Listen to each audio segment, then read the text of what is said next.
নমস্কার। আজকে আমাদের আলোচ্য বিষয়বস্তু হচ্ছে প্রকৃত ভালোবাসা কী। দেখুন, প্রকৃত ভালোবাসা আর ভালোবাসার মধ্যে কিন্তু অনেক পার্থক্য রয়েছে। আমরা যে ভালোবাসার কথা বলি, সাধারণত বয়ফ্রেন্ড হোক, গার্লফ্রেন্ড হোক, স্বামী স্ত্রীর মধ্যে হোক, এই ভালোবাসার মধ্যে না লেনদেন রয়েছে, যেখানে সামান্য বিজনেস ব্যাপারটা থেকে যাচ্ছে। মানে আমি যদি তোমার জন্য এটা করি, কিছু একটা করে থাকি, তাহলে তোমাকেও একদিন সেটা আমার জন্য করতে হবে। মানে ধরুন, আপনার জন্য যদি আমি কোথাও গিয়ে থাকি একটা দিন খুব কষ্ট করে, তাহলে আমারও একটা সময়ে আপনাকে আমার সাথে থাকতে হবে।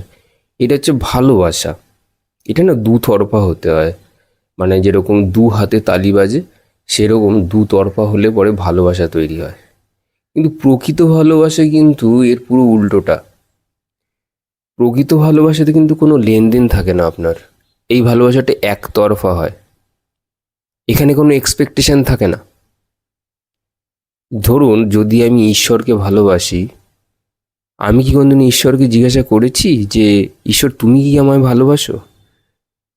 কোনোদিনও আমরা তা জিজ্ঞাসা করিনি, কারণ এখানে কোনো এক্সপেকটেশনই নেই। এই যে প্রহ্লাদকে আপনার পাহাড়ের উপর থেকে যখন ফেলে দেওয়া হচ্ছিল, মানে যদি আপনি দেখে থাকেন এই সিনেমাটা, এই আপনার কিছুদিন আগে যেটা আর কি বেরিয়েছে, কার্টুন সিনেমা, একটা অ্যানিমেটেড একটা সিনেমা রিলিজ হয়েছে, নামটা আমি বলছি না। তো সেখানকার গার্ডরা প্রহ্লাদকে জিজ্ঞাসা করেছে যে তোমাকে যে ধাক্কা দিয়ে ফেলে দেবো, এখানে কিন্তু তোমার কিন্তু জীবনের আশঙ্কা রয়েছে, কারণ হতে পারে তোমার ভগবান তোমাকে নাও বাঁচাতে আসতে পারে, তুমি কি করবে? তখন প্রহ্লাদ একটাই কথা বলেছিল, আমি আমার ভগবানকে ভালোবাসি, ব্যাস এতটুকুই। তার অনেক কাজ আছে, সে আসুক বা না আসুক সেটা তার সম্পূর্ণ তার ইচ্ছে। সে না আসলেও আমার কিছু অসুবিধা নেই, আর আসলেও আমার কোনো অসুবিধা নেই। আমি তাকে ভালোবাসি, আমি তাকে ডাকতে ডাকতে এই পাহাড়ের উপর থেকে নিচে যাব, এটাই শেষ কথা। এই কথাটাতেই আপনি বুঝে যাবেন যে ভালোবাসা এবং প্রকৃত ভালোবাসার মধ্যে পার্থক্য কী। এইটা হচ্ছে প্রকৃত ভালোবাসা, যেখানে কোনো এক্সপেকটেশন নেই যে আমি মরে গেলে আমি যাকে ভালোবাসি সে আসুক বা না আসুক, তাতে কোনো যায় আসে না। আমি ভালোবাসি, ব্যাস এতটুকুই। প্রকৃত ভালোবাসা ভক্তিকে বোঝায়, যেখানে কোনো চাওয়া পাওয়া শেষ হয়ে যায়।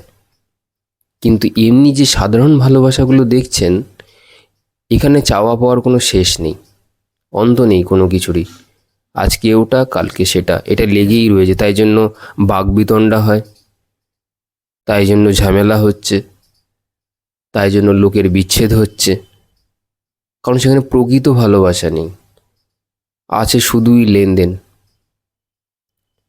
আর একটা জিনিস, যেটা আপনার সাধারণ ভালোবাসা দিয়ে ভালোবাসার জন্ম নেয় যেখান থেকে, সেটা হচ্ছে আমাদের শরীরের নিচে স্তরে দুটি থাকা চক্র।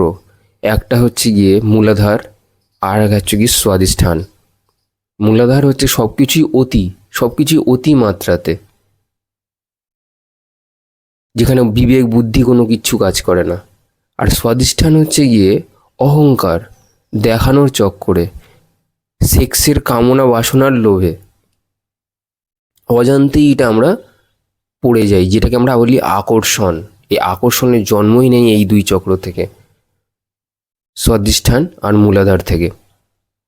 কিন্তু তার বাকি ওপরের যে চক্র, এই যে প্রহ্লাদের যে ভালোবাসাটা, সেটা কিন্তু বিশুদ্ধ চক্র থেকে আরম্ভ হয়েছে, কৃষ্ণা কনসিয়াসনেস। যে আমার কাছে যা আছে, যতটুকু আছে, হলেও হলো, না হলে না হলো, আমাকে ঈশ্বর রক্ষা করতে আসলে করবে, না করতে আসলে না করবে, আমি তাকেই ভালোবাসি, এতটুকুই যথেষ্ট, এর থেকে বেশি কিছু আমার জানা নেই। তো উনি ভালোবেসেছিলেন বিশুদ্ধি চক্র থেকে।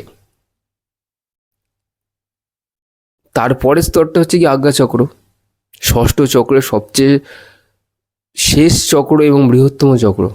ষষ্ঠ চক্রের, সপ্তম বলিনি, ষষ্ঠ চক্রের। তো ষষ্ঠ চক্রের বৃহত্তম চক্রে যখন এই থার্ড আই দিয়ে কাউকে ভালোবাসে, এই ভালোবাসা কিন্তু স্থির হয়ে যায়, তার ভালোবাসা স্থির হয়ে যায়। প্রকৃত ভালোবাসা থেকে যায়, কিন্তু ভালোবাসাটা স্থির হয়ে যায়। মানে আসবে, আমাকে কি আসবে না বাঁচাতে, এই সম্ভাবনাটাও তার মধ্যে থাকে না। সেটাও শেষ হয়ে যায়। সাধারণ ভালোবাসা আপনার অস্থির হয়, যে ভালোবাসা আমরা বুঝি সেটা অস্থির, কিন্তু প্রকৃত ভালোবাসা কিন্তু স্থির। তো আপনি নিজেকে কোন স্তরে রাখবেন সেটা ঠিক করে নিন। যদি এই মূলাধার এবং স্বাধিষ্ঠান দিয়ে কারোর প্রেমে পড়েছেন, তাহলে কিন্তু ব্যথা বেদনা দুঃখ থেকে বেশি এই দুটো চক্রের আর বেশি কিছু অফার করার নেই। কারণ এরা এইগুলোই অফার করতে পারে আপনাকে আলটিমেটলি গিয়ে। লোভ লালসার ভিত্তিতে যে ডিসিশান নেবেন, আকর্ষণের ভিত্তিতে যে ডিসিশান নেবেন, বেশি সুন্দরকে দেখতে, তো এইসবের দৃষ্টিকোণ থেকে যদি আপনি যান, তাহলে কিন্তু পরে গিয়ে ফেঁসে যাবেন। আর যদি কেউ এরকম কৃষ্ণা কনসিয়াসনেস, বিশুদ্ধি চক্র, আজ্ঞা চক্র দিয়ে যদি কাউকে ভালোবাসতে পারে, যার ভালোবাসা হচ্ছে প্রকৃত খাঁটি ভালোবাসা এবং স্থির, যেখানে কোনো এক্সপেকটেশান নেই, আপনি জীবনে সব পেয়ে যাবেন অটোমেটিক। যে বলেন না, ল অফ অ্যাট্রাকশন আমার জন্য তো কাজ করে না, চাইয়েই না। এরা এই দুই জগতে বসবাসকারী যে জীবরা রয়েছে, মানুষরা, তার কিছু চাইই না প্রকৃতি থেকে। চায় না বলেই পায়।